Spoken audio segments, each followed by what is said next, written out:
Hola, bon dia, de nou. Anem avui a explicar com es resolen les equacions de segon grau completes.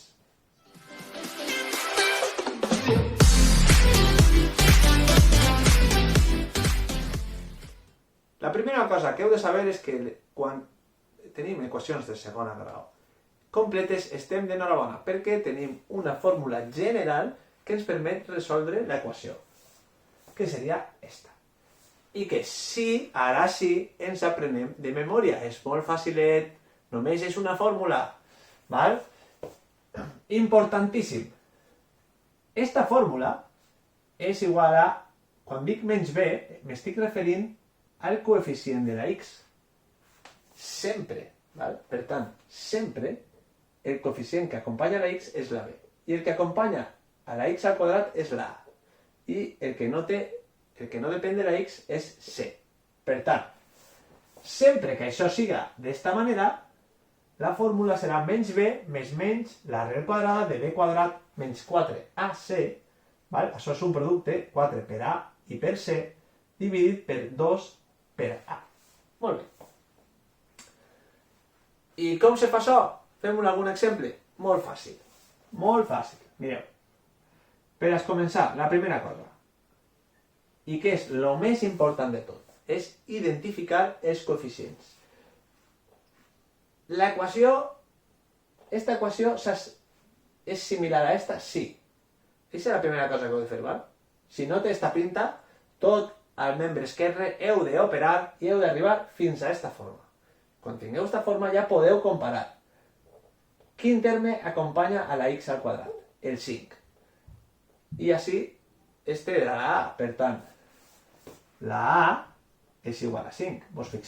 Si vos fixeu, val? El que estic dient és que comparant en la forma general, a és igual a 5. I qui és b? b és el terme que acompanya la x. Este és b. Menys 7. Perquè així, b ha de ser menys 7. Val?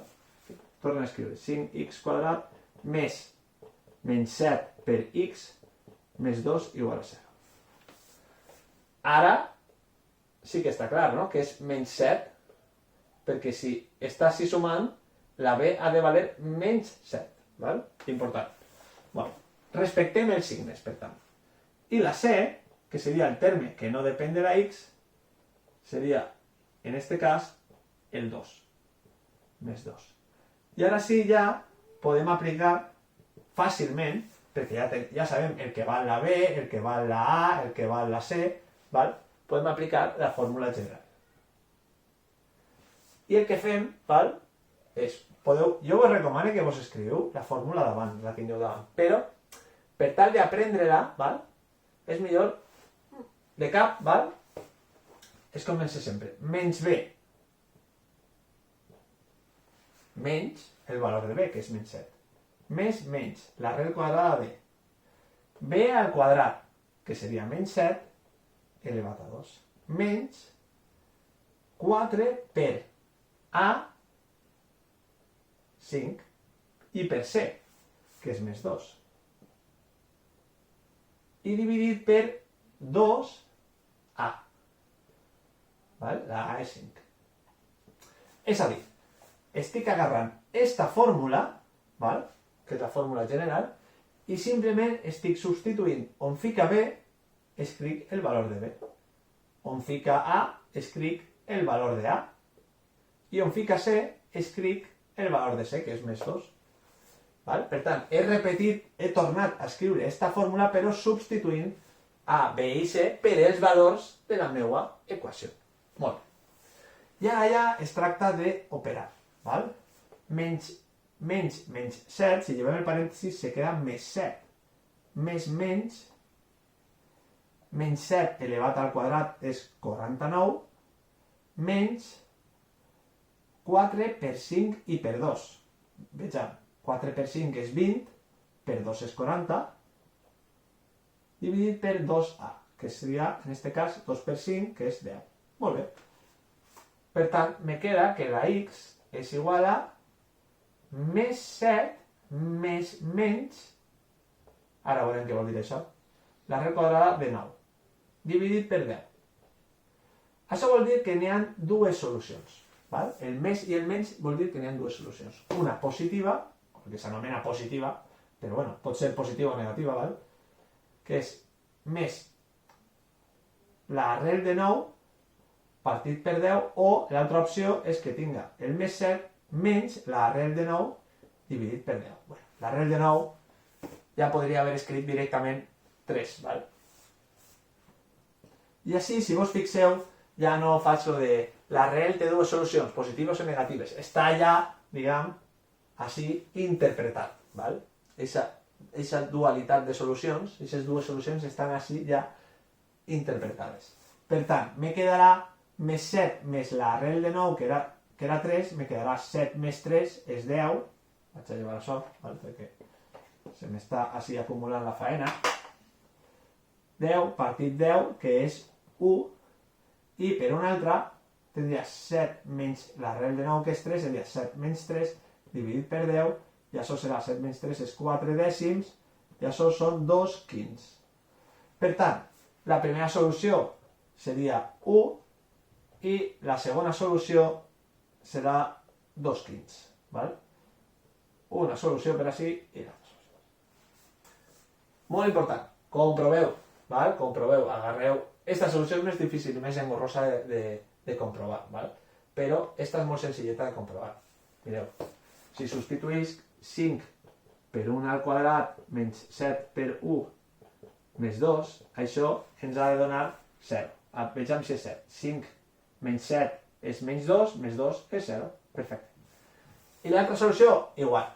Comproveu, haureu de fer alguna operació en fraccions, segurament, per el que estic veient, però se comprovaria de la mateixa manera. Molt bé. Important. Així, lo del subíndex, podem ficar així x1, x sub 1, x sub 2, tampoc és super necessari, val? Ja he comentat que és una notació, però no està mal. Tinc una solució i l'altra. Vale. Anem ara amb un altre cas que és un poc especial, per això l'he ficat així, val? Perquè això sempre se fa de la mateixa manera, és el mateix procediment. Val? Per tant, quan val A, quan val B i quan val C. Molt important.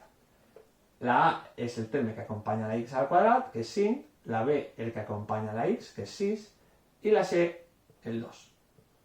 Ja, això ja ho sabem, veritat que sí? Vale. I ara, és com és. Menys B, més menys, arrel quadrada, de B al quadrat. Podria escriure directament 36, val? Però bueno, anem a poc. Menys 4 per A i per C. 5 per 2. Dividit per 2A. I la A qui és? 5. Perfecte. Ja està.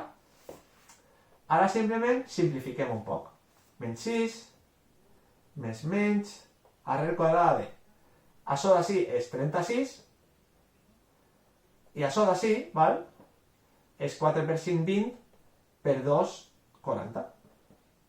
Me queda 36 menys 40, dividit per 2 per 5, que és 10. Continuem. X és igual a menys 6 més menys arrel quadrada de 36 menys 40. Serà menys 4 dividit per 10. Vale, i no vaig a continuar en lo de les dues solucions. Per què? Perquè he plegat a un punt en el qual hauré de fer l'arrel quadrada de menys 4, que ja hem comentat en el tutorial anterior que l'arrel quadrada d'un nombre negatiu no existeix. Per tant, directament ja sabem que no existeix solució. Val? Puc començar a provar en valors de la x que mai trobaré un valor que faci certa esta igualtat. Molt bé, no té solució. És a dir, ens trobarem en alguns casos dues solucions o en alguns casos que no tinc cap solució. I en aquest últim cas ara veurem que existeixen dues solucions. Fixeu-vos, val? Que això d'ací en realitat és x menys 5 elevat al quadrat. I dic fixeu-vos perquè és aplicar la identitat notable del quadrat de la diferència. Quadrat del primer menys el doble del primer per el segon, que seria este terme, més el quadrat del segon, 25. I esta és molt fàcil de resoldre. Esta sí que sabíem, no? Perquè si tinc una cosa elevada al quadrat que és igual a 0, només pot ser cert quan això d'ací és 0. Val? És a dir, que una solució sabem que és x igual a 5. I a més és l'única solució. O sigui, és a dir, en aquest cas només n'hi ha una solució. Moltes voltes s'anomena, es diu doble, val? Però bueno. A efectes pràctics només tenim una solució. Anem a comprovar-ho, val? Quan val A, quan val B i quan val C. Doncs la A val 1, la B val menys 10 i la C més 25. Apliquem la fórmula general, menys B, que serà, anem més playet, no siga que ens equivoquem. Sobretot al principi, val? Serà menys 10 al quadrat, perquè és la B al quadrat, menys 4, feu igual que jo, val? Aneu dictant-vos l'equació i aneu escrivint. Menys 4AC. Dic A, però escric un 1, i quan dic C, escric un 25. Dividit per 2A. I la A és 1. Molt bé. I així me quedarà menys per menys és més 10, més menys, i així me queda menys 10 al quadrat, que és 100, menys 4 per 25, que és 100. Ara ja està clar, veritat? Fixeu-vos. 100 menys 100 és 0. Per tant, me queda que tot això és l'arrel quadrada de 0. Que l'arrel quadrada de 0 ja sabem que és 0. I si no ho sabem, ja ho sabeu. Més 10 més menys 0 partit 2. O sigui, 10 partit 2, que és el mateix que 5, que és el que havíem comentat al principi. Per tant, què passa? Quan ens trobarem que tenim només una solució? Quan, al fer totes aquestes operacions, aprenguem a que el radicant, que és este nombre que està dins o davall de l'arrel, me dona 0. Quan trobem que el radicant o el que està davall de l'arrel siga negatiu, és quan no tindré solució. I en altres casos sempre tindrem dues solucions. Espero que hagi quedat clar. Si teniu algun dubte, tornem a ficar el vídeo. Fins a la pròxima!